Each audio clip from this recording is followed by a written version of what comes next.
মন্ত্রী সাথে সাথে সেই স্কুলটিকে তিনি সরকারিকরণ করলেন। সেটি ধানচি এই উপজেলার কিন্তু একটি উচ্চ মাধ্যমিক বিদ্যালয়ের সেই প্রধান শিক্ষক তার স্কুলের শিক্ষকের বেতন জোগাড় করতে পারছে না বলে তিনি স্পিড বোট চালিয়ে টুরিস্টদের কাছ থেকে টাকা রোজগার করে স্কুলের শিক্ষকদের বেতন দিতেন। সেই কথাটি তিনি শুনে সাথে সাথে সেই স্কুলটির সরকারিকরণ করলেন। আসলে এই ধরনের প্রোগ্রাম এই প্রথম আমরা করতে পেরেছি। এই আইডিয়াটি কিন্তু এসেছে, যেটা মাহাদি আমিন অনেকখানি বলেছে।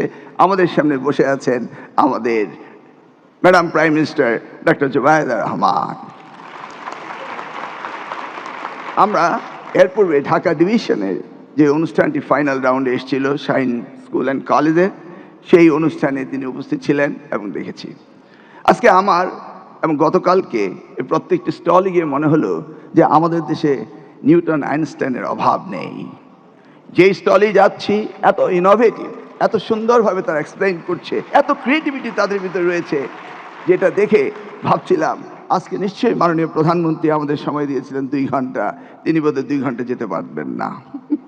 এমন একটি অবস্থা হলো, প্রত্যেকটি স্টলে তিনি গেলেন এবং জিজ্ঞেস করতে চাইলেন, জানতে চাইলেন তাদের ক্রিয়েটিভিটি, তাদের innovation is unparalleled, beyond imagination. আমাদের দেশে এই ক্ষুদে বিজ্ঞানীরা সত্যি, তিনি যদি সুযোগ থাকতো আরো 3-4 ঘন্টা থাকতেন। আজকের প্রধানমন্ত্রী তার ভাবনা আগামী বাংলাদেশ, এভাবে হৃদয় থেকে বাংলাদেশকে যেভাবে তিনি ভালোবেসেছেন, ঠিক তেমনিভাবে ভালোবেসেছিলেন প্রয়াত পিতা শহীদ রাষ্ট্রপতি জিয়াউর রহমান।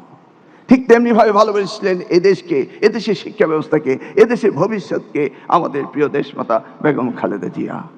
আজকে আমরা সত্যি একজন নেতা পেয়েছি, যার সামনে আমরা, যার হাত দিয়ে এই বাংলাদেশকে গড়ে তুলতে পারবো।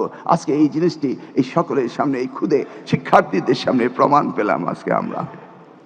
আমি যখন দেখছি উনি প্রশ্ন করছেন, প্রত্যেকটি শিক্ষার্থীকে এত সুন্দরভাবে হৃদয় নিংড়ানো ভালোবাসা দিয়ে তাদের উদ্বোধনী শক্তিটাকে তিনি পুনর্বার জিজ্ঞেস করে জানার চেষ্টা করছেন, শেখার চেষ্টা করছেন। আমি দেখছি কিভাবে মাননীয় প্রধানমন্ত্রী এই বাংলাদেশকে ভালোবাসেন। গতকালকে সংসদে হঠাৎ করে একটি ফেসবুকে স্ট্যাটাস আমি পড়েছিলাম, মাননীয় প্রধানমন্ত্রী সাথে সাথে সেই স্কুলটিকে তিনি সরকারিকরণ করলেন। সেটি ধানচি এই উপজেলার কিন্তু একটি উচ্চ মাধ্যমিক বিদ্যালয়ের সেই প্রধান শিক্ষক তার স্কুলের শিক্ষকের বেতন জোগাড় করতে পারছে না বলে তিনি স্পিড বোট চালিয়ে টুরিস্টদের কাছ থেকে টাকা রোজগার করে স্কুলের শিক্ষকদের বেতন দিতেন। সেই কথাটি তিনি শুনে সাথে সাথে সেই স্কুলটির সরকারিকরণ করলেন। এটি নয়, একদিন হঠাৎ করে আমাকে বললেন, কি ব্যাপার, শিক্ষকদের অবসর ভাতা দিচ্ছেন না কেন? আমি বললাম, স্যার, বিগত সরকার 2022 সাল থেকে আমাদের সাবেক প্রধানমন্ত্রী দেশমাতা যে কল্যাণ ট্রাস্ট এবং অবসর ভাতা দিয়েছিলেন, সেখান থেকে 7,000 কোটি টাকা আত্মসাৎ করে তারা চলে গিয়েছে, সেই জন্য আমরা দিতে পারছি না। তিনি বললেন, ব্যবস্থা আপনাকে নিতেই হবে। একজন বৃদ্ধা মহিলা আসছে আমার কাছে, যেভাবে পারুন তারটা ব্যবস্থা করুন। আমরা তাৎক্ষণিক সেই মহিলার ব্যবস্থা করলাম, শিক্ষিকার ব্যবস্থা করলাম। সাথে সাথে তিনি আবার এই বাজেটে 300 কোটি টাকা অ্যালোকেট করলেন, সেই সাথে 2000 কোটি টাকার বন্ড দিলেন, যেন এই শিক্ষকরা আগামী দিনে আর কষ্ট না পায়। শিক্ষার ব্যাপারে তিনি এতটা ভালোবাসেন যে যে কোনো প্রজেক্ট নিয়ে আমরা যাই না কেন, তিনি সেটাকেই আলিঙ্গন করে সেই প্রজেক্টকেই তিনি আমাদেরকে সাহায্য করেন। দেখুন, আজকের এমন কর্মব্যস্ততার দিনে, বাজেট অধিবেশনের শেষ দিনে তিনি তড়িঘড়ি করে বক্তৃতা শেষ করে এসে এই ক্ষুদে শিক্ষার্থীদের সাথে আজকে সকলের সাথে কি সুন্দর আলোচনা করলেন। আমরা সত্যি পেয়েছি আগামী বাংলাদেশ গড়ার জন্য যেই নেতৃত্ব আমাদের দরকার, সেই নেতৃত্ব আমরা পেয়েছি।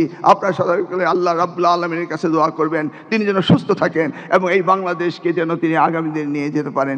সেইটাই হবে আমাদের সকলের আশা, ইনশাআল্লাহ। ক্ষুদে শিক্ষার্থীরা, তোমরা এমন নেতা পেয়েছো, তোমাদের ভবিষ্যৎ অত্যন্ত উজ্জ্বল হবে। আমরা বিশ্বের দরবারে শির উচ্চ করে দাঁড়িয়ে যাব, ইনশাআল্লাহ। দেখাবো সবার আগে বাংলাদেশ।